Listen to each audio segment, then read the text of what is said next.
काय म्हणता मित्र मैत्रिणी, आपण आलो नव्हतो गडचिरोली जिल्ह्यामध्ये, कारण तर आपल्या गाड्या खाली करायचं होतं. तर यावं लागलं. तर मी म्हटलो दिलीप भाऊला की मी पण तुझ्या ट्रकवर येतो म्हटलो. ट्रकवर बसलो तर यायन कुठं काय जात होते दोघे जण उतरून. तर मी म्हटलो थांब कुठे जात आहे की आपणही जाऊन यावं म्हटलो. तर इथं तर यायन आले होते, खरा घ्यायला होते, लवकर घ्यायला म्हटलो. मग इकडूनच दिलीप भाऊ पाणी वगैरे भरायला निघून गेला.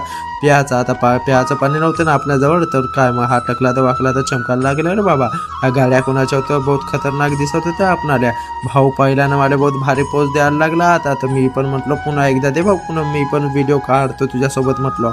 न का मग इकडं ऐरीमध्ये आलं तर साला रस्त्यावरच गाड्या लावून ठेवते, पूर्ण जामच होऊन जाते रे बाबा. आता आपली तर गाडी तर निघतही ना. आता हा रस्ता पाहून तर विचारच केलो, आपली गाडी जर दपली तर खूप त्रास होते आपणाला काढायला म्हटलं. तर दिलीप भाऊला म्हटलो की दिलीप भाऊ तू कमी बिन करूच नको, जाऊ दे सनसन म्हटलं.